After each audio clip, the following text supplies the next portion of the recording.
Assalamualaikum warahmatullahi wabarakatuh. Bismillahirrahmanirrahim. Saya mulai kelas pagi ini tentang persalinan Islami dan Yaman. Saya perkenalan diri dulu ya. Nama saya Aida Husnul Hatimah. Saya seorang bidan dan doula atau pendamping persalinan non medis. Jadi saya bisa menjadi bidan dan bisa menjadi pendamping persalinan non medis, tetapi jika saya tidak bekerja sebagai bidan. Saya juga sebagai instruktur senam hamil atau prenatal yoga, lalu pengajar kelas kehamilan yang tersertifikasi dari internasional. Jadi hanya dari internasional. Kalau misalkan ada yang memberikan seperti ini, silakan ditanya dulu sertifikasinya dari mana, karena itu ada modul-modulnya tersendiri. Oke, saya mulai dulu. Nah, saya kenalan aja, namanya aja, nanti disebutkan kalau misalkan banyak orang ya. Dari Mbak yang kerudung hijau coklat, silakan.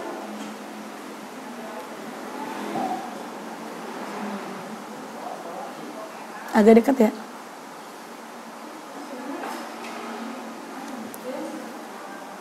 Udah. Nah. Waalaikumsalam warahmatullahi wabarakatuh. Agak keras sedikit? Iya. Ya?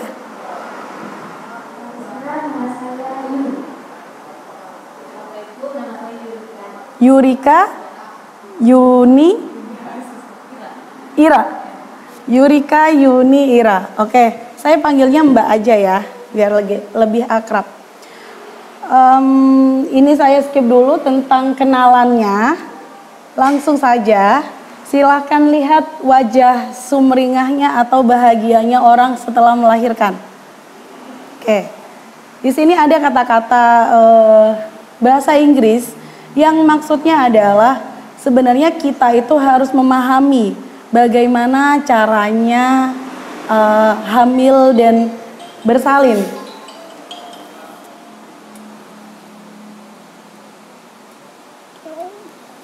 Hamil dan bersalin. Jadi sebenarnya inti dari kehamilan dan persalinan itu ada pada spiritualnya, ada pada semangat dan usahanya yang baik. Jadi kalau misalkan usaha dan semangatnya baik serta spiritualnya baik, insya Allah bagus.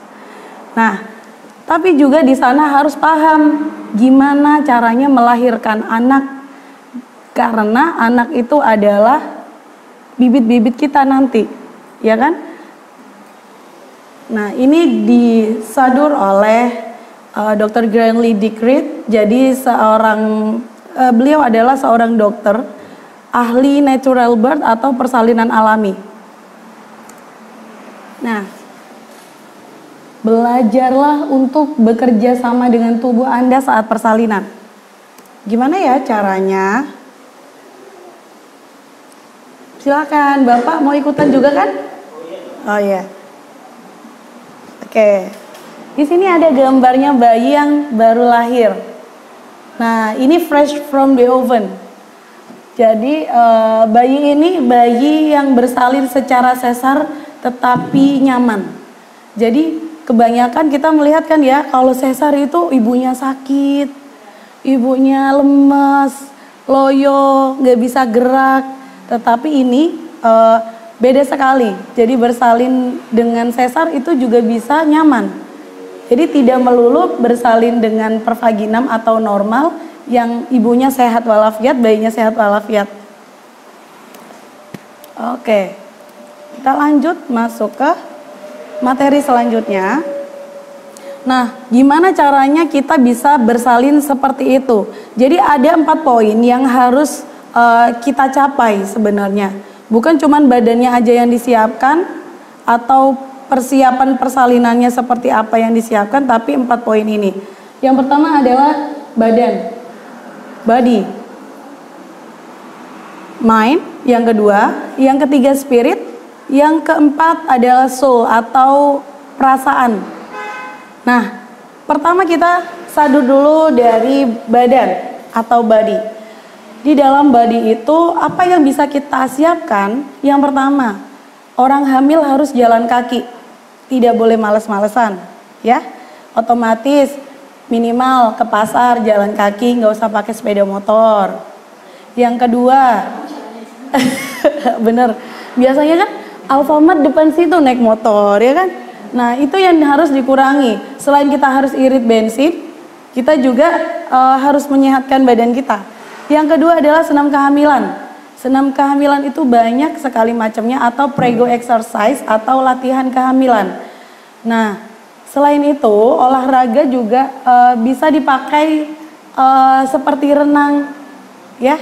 Terus gym. Jadi ibu hamil itu boleh nge-gym ya, bukan tidak boleh semuanya. Terus bisa mengikuti yoga hamil dan juga sholat bagi orang muslim. Jadi sebenarnya sholat itu adalah gerakan yang paling bagus untuk kita saat hamil. Dan juga ditambah puasa. Kalau misalkan ibu hamil puasa, ibu hamil gak boleh puasa, salah ya. Ibu hamil puasa itu sangat bagus karena metabolisme tubuhnya diulang lagi, diolah lagi gitu. Yang selanjutnya yang kedua, poin kedua adalah mind atau pikiran. Gimana caranya kita bisa mendapatkan pikiran yang bagus? Yang pertama, stop dengar omongan tetangga. Oke? Yang biasanya ibu-ibu zaman sekarang, loh hamil itu jangan keluar-keluar. Hamil itu di rumah aja. Hamil itu pakai ini nih. Saya pernah dapat banyak satu kantong. Saya kurang tahu namanya di sini apa. Jadi ada peniti, ada kayu-kayuan. Saya kurang tahu itu apa. Karena katanya mereka, kenapa Bu kenapa Ibu memakai ini? Saya tanya gitu kan. Ternyata mereka bilang untuk menjauhkan dari jin dan setan. Padahal di sana nggak ada apa-apanya. Ya, jadi mindset itu yang harus dirubah. Jangan sampai kita orang Islam mengikuti adabnya mereka orang non-Muslim. Ya, gitu. Selanjutnya adalah membaca buku yang direkomendasikan. Nah, ibu hamil itu juga harus belajar. Ibu hamil nggak cuma nonton TV aja, nggak cuma dengerin musik aja, tapi juga harus belajar untuk mendapatkan pikiran-pikiran yang bagus, ngolah lagi pikirannya.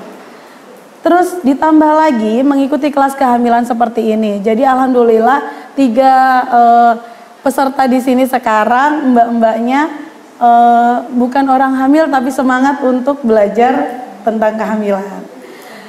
Nah, selanjutnya adalah mengikuti kelas perawatan pasca lahir dan merawat bayi. Jadi selain persiapan kehamilan dan persalinan, nanti akan ada selanjutnya mengikuti kelas perawatan pasca lahir, ya, dan merawat bayi. Kapan itu dilakukan? Kira-kira menurut mbak-mbak ini kapan? Silakan dipakai mic-nya, silakan jawab. Boleh salah satu atau semuanya? Silakan, nggak apa-apa. Pakai mic-nya, biar dengar. Kapan kira-kira kita harus mengikuti kelas kehamilan, persiapan persalinan, perawatan pasca lahir sampai merawat bayi?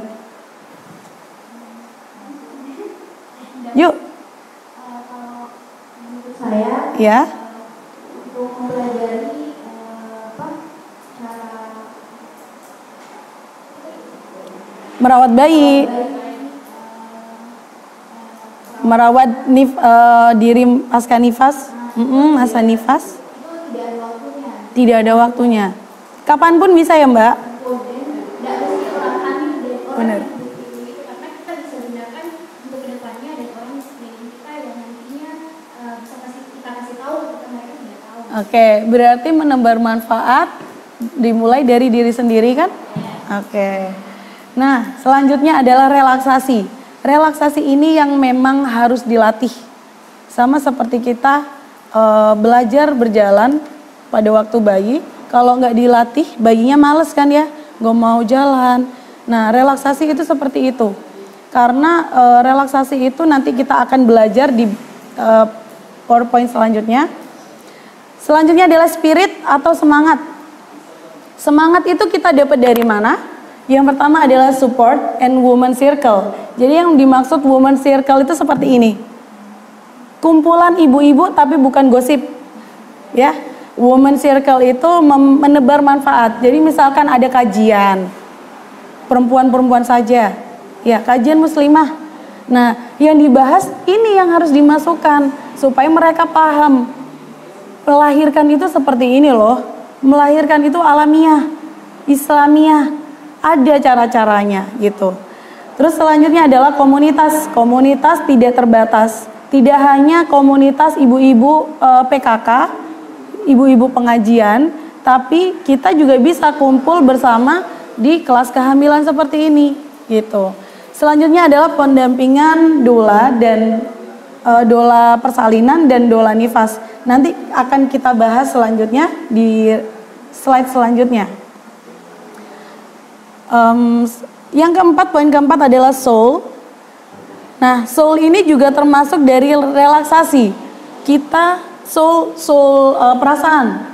Bagaimana caranya kita bisa merasakan relaksasi. Terus selanjutnya adalah komunikasi dengan bayi.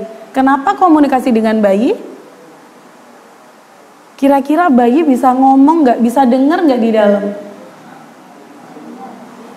Mendengar bisa kan ya? Dia sudah punya telinga. Dia punya hati untuk merasakan. Dia dengar detak jantung ibunya. Berarti itu sama dengan komunikasi dengan bayi. Selanjutnya mengaji.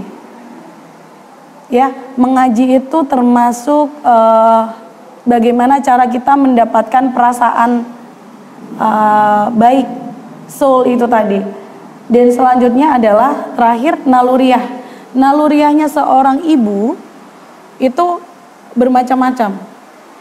Misalkan, oh bayinya nendang-nendang, tangan kita langsung refleks, pegang perut, oh iya sayang, lapar. Ya kan? Biasanya kan begitu. Atau lagi jalan, tiba-tiba, kok gak ada gerak ya? Dipanggil, saya kenapa di dalam? Kok diam aja? Biasanya kan begitu. Ya, itu namanya naluriah. Atau bahasa Inggrisnya yang disebut instinktif. Nah, selanjutnya adalah nih, kelihatan jelas nggak ya ada gambaran tempat bersalin? Ya. Jadi ini adalah tempat bersalin atau birth center yang sudah saya kunjungi selama ini. Yang di atas ada di Kanada, sama dengan Swiss. Swiss juga seperti itu. Yang di bawah itu di London. Yang ada tali-talinya gantung di atas, ada bola-bolanya, ya. Saya tunjukkan dulu. Jadi yang di sini, yang di pojok itu kenapa kok ada gantungan kain? Jadi itu salah satu cara untuk bagaimana kita merelaksasi diri sendiri. Nah, di London sudah pakai seperti itu. Yang di sebelah sini, yang terakhir adalah di Bali. Nah, kalau pernah tahu ada tempat bersalin di Bali,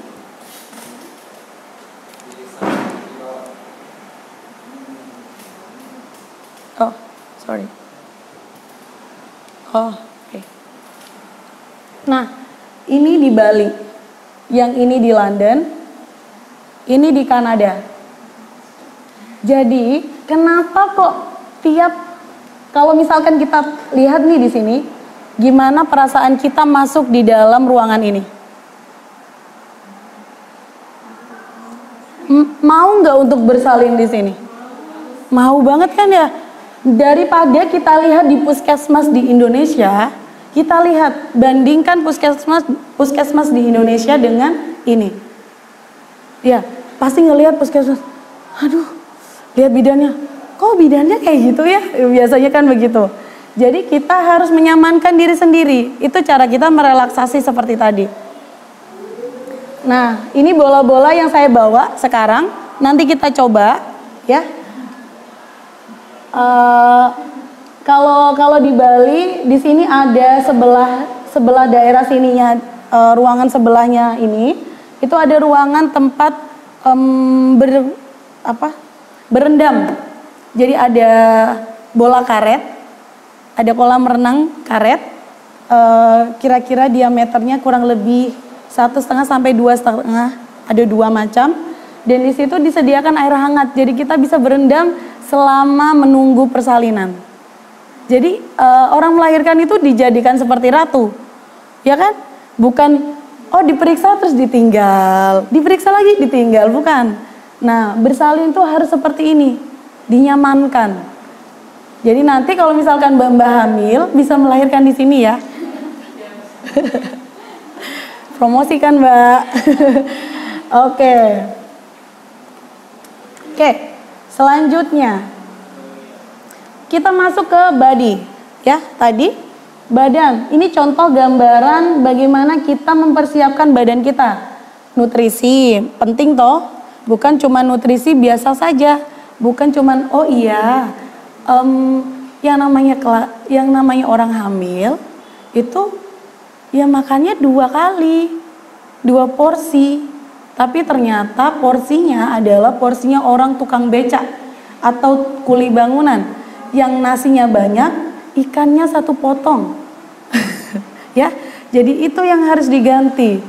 Harus bermacam-macam. Tidak hanya makan ikan saja atau daging saja atau tahu tempe saja. Dikasih sambal. Sambalnya banyak, nasinya banyak, ikannya sedikit. Itu yang harus diganti. Indonesia kan sukanya nasinya banyak ya, apalagi panas. Nah, itu yang harus diganti. Ini contoh relaksasi. Jadi ibu ini yang melahirkan secara sesar, yang bayinya tadi senyum. Nah, dia sesar, 5 menit kemudian dia sudah sadar dan sudah bisa menggerakkan kaki dan tangannya serta bergerak kanan kiri. Yang di bawah ini adalah contoh prenatal yoga. Yang ini adalah relaksasi dan mendampingi, jadi pendampingan doula dengan suaminya. Selanjutnya, maaf. Oke, nah kita belajar di panic. Bagaimana kerjanya kita mendapatkan rasa sakit.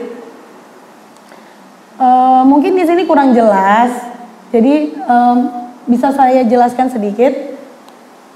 Circle-nya panik adalah circle-nya si rasa takut, rasa khawatir itu datang dari nafas kita.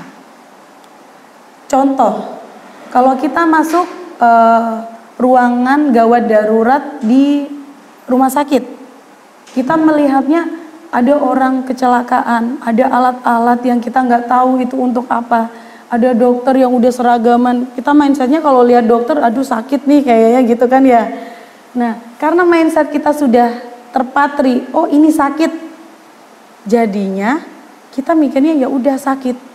Masuknya ke rumah sakit, namanya saja sudah rumah sakit. Jadi kalau misalkan pengen sembuh, masuknya rumah sehat, jangan rumah sakit. Nah, kalau misalkan kita sudah dari awal sudah berpikiran yang jelek, nafas kita akan tersengal-sengal, pendek. Ya, ini disambung breathing muscle tired even more. Jadi maksudnya bagaimana caranya kita merasakan nafas yang nyaman, ya kita harus atur nafasnya itu. Yang panjang, yang nyaman. Entah rasa sakitnya seperti apa, kita harus ngatur.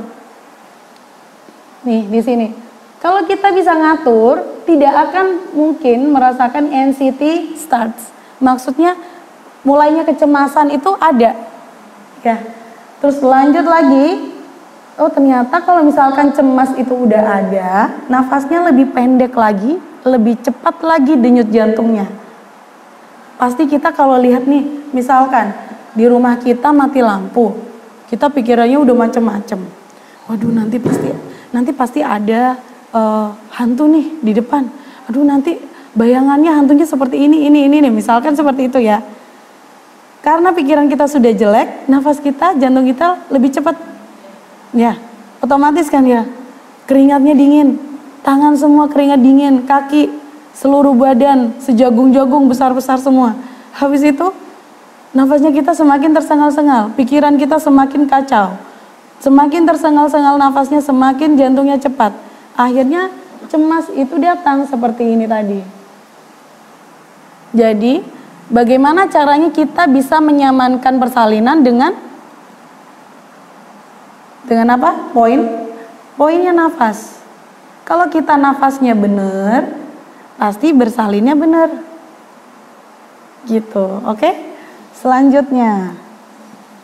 Nah, kalau ini pada udah tahu nggak ini apa?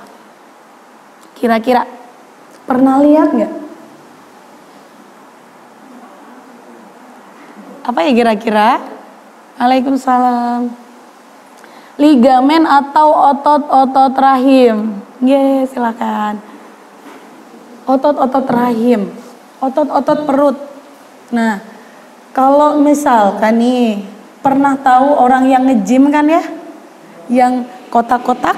Nah, di sini juga ada kotak-kotak. Tapi kalau kita hamil dia melar.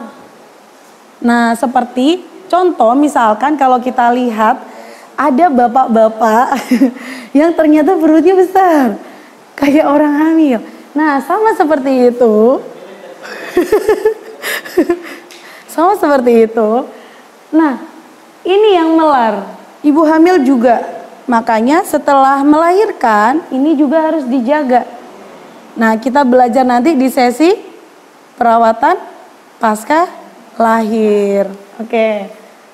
Nah, saya jelaskan dulu. Ini adalah otot, banyak ya sebenarnya nama ligamennya itu banyak, tapi tidak perlu saya sebutkan lengkap karena nanti akan ada sesinya sendiri. Nah, selanjutnya saya tunjukkan tentang otot panggul ligamen atau ligamen panggul. Ini otot, ini panggul. Nah, di sini saya ada contoh panggul. Ini sama seperti panggul kita. Kelihatan nggak ya? Kelihatan ya? Jadi ini adalah contoh panggul kita. Ternyata bentuknya seperti ini. Ada yang pernah tahu bentuknya seperti ini? Pernah masuk lab biologi? Ya, kan ada ya kayak gini ya. Jadi sebenarnya bayi itu akan ada di sini. Maaf ya, bayinya udah pakai baju karena sudah lahiran. Nah,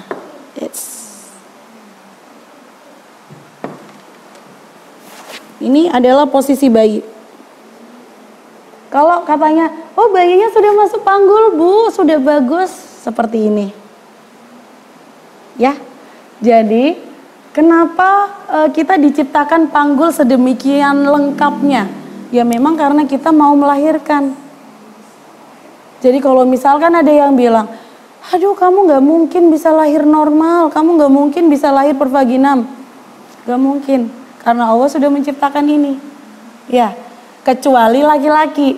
Laki-laki bentuknya tidak seperti ini lingkarannya.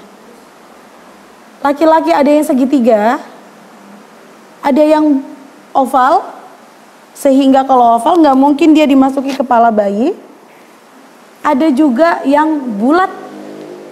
Kalau ini gambarnya love. Ya, hati. Gitu. Jadi nggak mungkin kan kalau misalkan kita tidak bisa melahirkan secara normal gitu. Nah, di otot-otot ini juga harus dilatih. Makanya di badan ya, di poin badan tadi, body yang harus dilatih. Kenapa kita harus senam hamil? Kenapa kita harus sholat? Ini yang dilatih. Bukan gara-gara oh ikut-ikutan nih, sekarang kan lagi tenar nih, ikut senam hamil, bukan. Tapi memang kita untuk mempersiapkan diri sendiri supaya lebih baik gitu. Oke. Nah, ini gambaran saja, lucu-lucuan ya. Saya jelaskan tentang manfaat prenatal yoga. Yoga memang disadur dari agama lain ya. Tapi kalau kita bisa melakukan gerakan ini tanpa mengikuti arahannya mereka. Contoh, kita tidak menggunakan musik-musik yang mengarahkan kita kepada relaksasinya yoga. Atau kita tidak berdoa di dalam itu. di dalam senam hamil, di dalam prenatal yoga nanti. Jadi masih bisa. Jadi sebenarnya bukan orang muslim tidak boleh melakukan prenatal yoga. Selamat datang. Diisi dulu. Selamat datang. Alhamdulillah akhirnya ada ibu hamil. Iya, ibu hamil juga? Oh enggak. Alhamdulillah 4 orang belajar meskipun tidak hamil. Bawa catatan semua ya, bawa buku? Ya. Oke. Nah, di sini manfaat prenatal yoga yang pertama adalah tenang, tentram, dan fokus. Sama seperti kita sholat. Kan kalau kita sholat, ya kalau nggak tenang berarti gerakannya nggak pas. Biasanya seperti itu. Dan sebenarnya gerakan-gerakan di dalam gerakan yoga itu ada pada gerakan sholat. Contoh, berdiri tegak sempurna. Sholat kita ada nggak sholat seperti ini? Nggak ada ya. Orang muslim diajarkan dadanya dibuka, bukan seperti ini. Ya kan? Ada nggak sholat yang seperti ini? Kecuali orang yang memang tulangnya sudah bungkuk. Ya, tidak bisa diluruskan. Tapi Nabi Muhammad, coba kita lihat flashback lagi. Nabi Muhammad kira-kira Nabi Muhammad sholatnya bungkuk atau tegap? Kalau perempuan kira-kira sholatnya bungkuk atau tegap? Tegap. Sama, di dalam yoga juga kita harus membuka dada kita harus memanjangkan tulang punggung kita, harus memanjangkan tulang kaki kita, gitu. Selanjutnya, saya bahas tentang sholat, ruku. Ada nggak yang ruku kira-kira begini?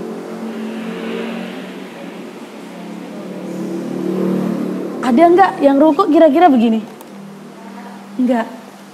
Di dalam yoga juga lurus, harus lurus 90 derajat. Ya, bukan 65 derajat, bukan sampai 120 derajat, tapi 90 derajat kalau ruku. Sama seperti gerakan yoga. Jadi di dalam gerakan yoga juga seperti itu. Dan lagi, biasanya dokter mengatakan bahwa kalau misalkan sungsang, ya, kita harus banyak-banyak sujud. Nah, di dalam yoga juga seperti itu. Tapi sujudnya yang seperti apa? Kebanyakan orang-orang muslim sholatnya gerakannya kurang pas. Jadi kalau misalkan ada yang bilang, Mbak, ini katanya dokter sungsang, tapi saya sudah disuruh sujud, tapi bayinya tetap sungsang sampai 39 minggu. Berarti coba dilihat gimana cara sujudnya, udah bener enggak? Itu yang harus dilihat. Jadi kita harus flashback, kaca diri sendiri, udah bagus belum kita? Gitu. Ya, kita skip, lanjut ke. Nah, ini adalah posisi bayi. Jadi badan kita kalau hamil, Mbak yang hamil boleh berdiri Mbak, kita contohkan. Jadi dilihat ya, siap-siap yang mau hamil nanti. Kalau udah ada suaminya kan ya. Nah, coba dilihat hadapnya ke sini Mbak. Nah, benar. Oke, bisa dipaskan ini bajunya. Saya mau lihat, nah daerah, lihat panggulnya ya. Kita lihat panggulnya ya. Oke, Mbak kira-kira di posisi itu sakit tidak? Ada yang terasa sakit? Punggung sakit? Pantat sakit? Mana yang sakit? Bawah. Kita lihat. Ada sedikit serong ke sini Mbak. Lagi. Nah, sip. Kita lihat di sini. Mumpung ada contohnya, jadi kita langsung ya. Ini adalah posisi Mbak siapa namanya? Yurni. Oke, sama-sama sih. Oke, Mbak Yurni. Ini adalah posisi Mbak Yurni sekarang. Yang benar adalah ini. Jadi ini incorrect, ini correct. Ini salah, ini kurang benar, ini benar. Oke. Nah, gimana caranya kita bisa membenarkan posisi kita? Yang pertama, silakan Mbak dipegang di antara mohon maaf pantat ya. Di antara pantat ada tulang yang namanya tulang ekor. Ini tulang ekor. Ya. Pegang di situ, masukkan tulang ekornya. Yang kalau masih terasa tulangnya, masukkan tulang ekornya. Oke. Terus panjangkan tulang punggungnya. Bagus. Sekarang buka dadanya ke samping. Kira-kira ada rasa beda nggak dengan yang pertama? Dengan sebelum kita nyoba ini? Nggak ada? Oke. Silakan maju di sini, Mbak. Saya tunjukkan. Boleh maju di sini? Berapa minggu sekarang, Mbak? 33. Apalagi trimester ketiga. Biasanya yang ada terasa sakit adalah 1 pantat, 2 daerah kemaluan, yang ketiga daerah perut bagian bawah, yang keempat adalah daerah sini sesak. Banyak, Mbak?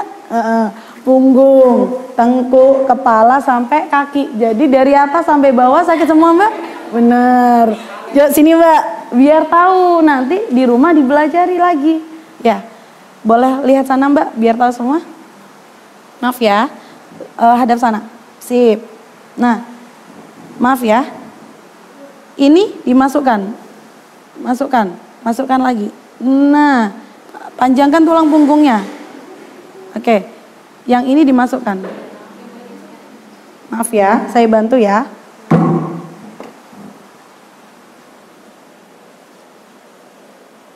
Nah, panjangkan tulang punggung lurus. Majukan dadanya sedikit. Maju dada sedikit. Maju lagi. Dada, Mbak. Oke. Dilihat ya posisi ini. Ini sama seperti ini. Jadi bayinya pas. Nih. Ya. Ada yang terasa tertarik, Mbak? Ini. Bener. Jadi kita menguatkan daerah ini supaya di sini tidak sakit. Oke, Mbak. Bener.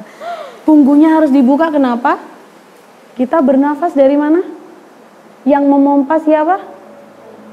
Jantung dan paru-paru.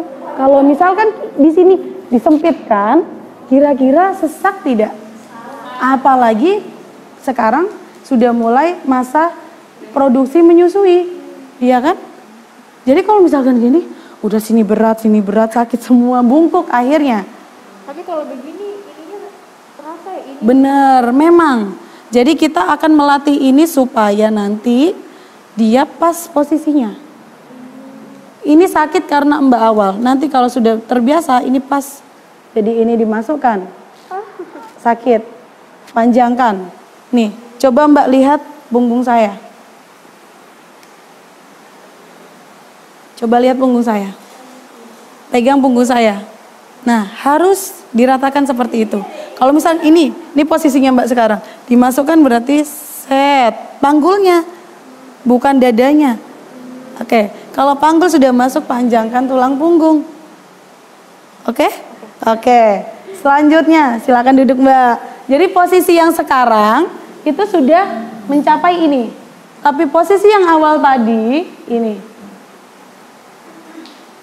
Ya, nanti kita belajar lagi kalau misalkan sudah di batch selanjutnya, kita belajar lagi. Oke, ini contoh kelas kehamilan. Jadi kenapa yang ikut kelas kehamilan itu bukan cuma perempuan sebenarnya, tapi laki-laki juga. Karena harus tanggung jawab ya. Ya kan? Melahirkan kira-kira mau didampingi apa nggak mau didampingi? Nah, harus tanggung jawab toh? Itu. Jadi kenapa kok kelas kehamilan harus diikuti pasangannya atau supporternya? Tidak harus suami. Kalau misalkan suami jauh banget tinggalnya atau kerjanya jauh atau lagi sekolah ke luar negeri atau keluar kota, berarti mamanya otomatis ikut atau adiknya atau kakaknya, saudara ya, ikut untuk support supaya dia gak sendirian. Oh, hamil itu menyenangkan gitu. Oke, nanti kita belajar ini. Oke, kita masuk ke poin-poin kelahiran. Kurang jelas ya? Saya bacakan yang pertama, pre-stage labor atau masa sebelum persalinan.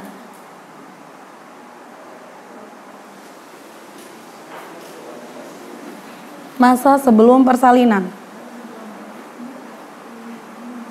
Yang kedua, stage 1 atau Bagian pertama proses persalinan. Stage tulisannya stage ya. Yang kedua adalah stage 2. Yang ketiga stage 3. Yang keempat stage 4. Nah, yang pertama saya bahas dulu. Apa yang dimaksud dengan masa-masa sebelum melahirkan, tapi dia sudah termasuk masa melahirkan ya, masa persalinan ini. Jadi ada namanya pre-stage labor. Nah di sini adalah, yang ininya kurang jelas ya. Nah masuk di sini pengenalan kontraksi. Biasanya ada rasa kencang-kencang. Sekarang sudah terasa mbak?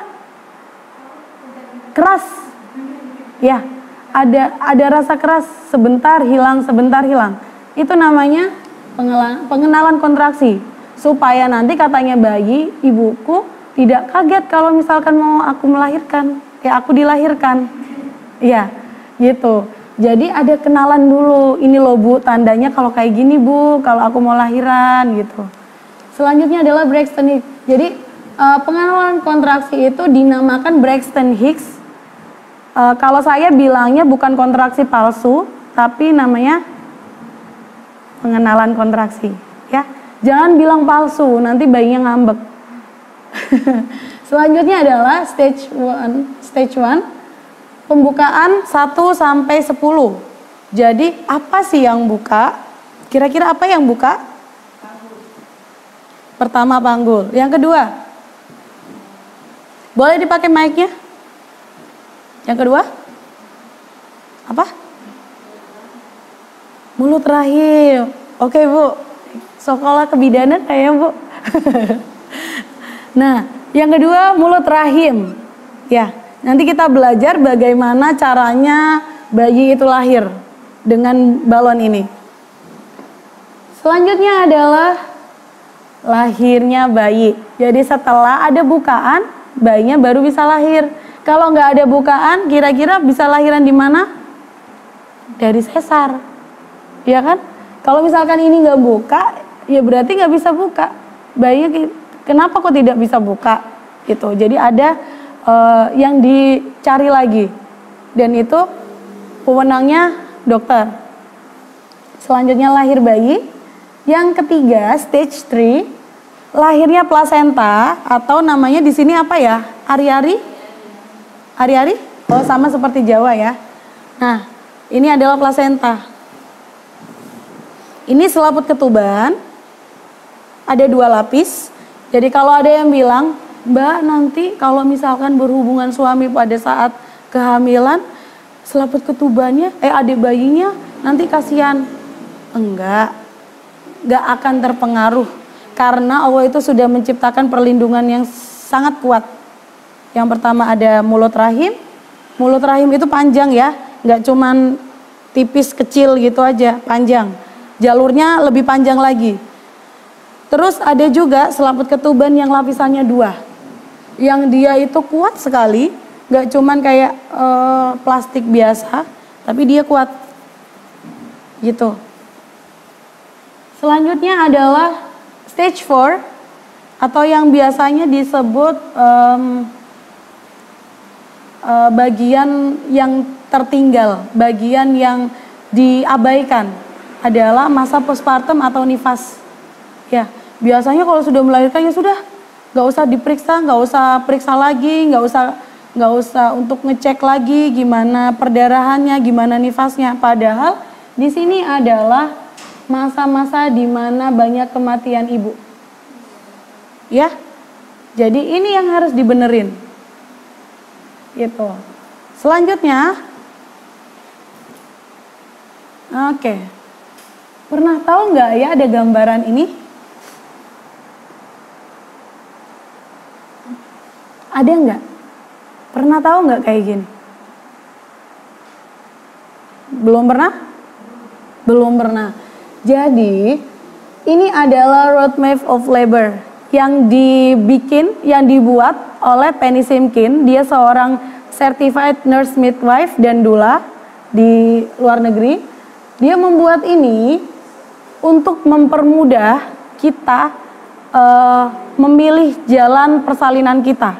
Bukan dokter yang memilih jalan persalinan kita, bukan bidan yang memilih jalan persalinan kita, tapi kita sendiri dan bayi. Gimana caranya? Oh, aku harus melewati ini. Katanya nanti bersalin itu waktunya dari ini sampai jam segini, itu kira-kira segini. Itu adalah ilmu dari kesehatannya. Tapi Allah tidak seperti itu, ya kan? Kita harus mencari ada pilihan-pilihan sendiri. Yang pertama pilihannya ini, yang kedua ini, yang ketiga ini. Kalau misalkan yang pertama tidak bisa, berarti kita harus memilih jalan yang kedua, alternatif. Kalau misalkan 1 dengan 2 ternyata tidak mungkin, berarti kita harus memilih jalur yang ketiga. Ya, jadi kita harus benar-benar menyiapkan bagaimana caranya kita berjuang. Ya, sama kayak jihad, misalkan mau ada perang nih, kita nggak bawa senjata. Yang di sana senjatanya banyak. Kita nggak pernah latihan bela diri. Ternyata yang di sana udah bela diri bisa, senjatanya bagus-bagus, ya, pasukannya banyak. Kita cuma 5. Kira-kira akan kalah di awal atau menang ya? Gitu. Sama seperti kita melahirkan. Atau contoh, kita mau naik gunung. Yang tertinggi di sini Nokilalaki kan? Kalau misalkan kita mau ke Nokilalaki, yang tingginya lebih dari 300 mdpl.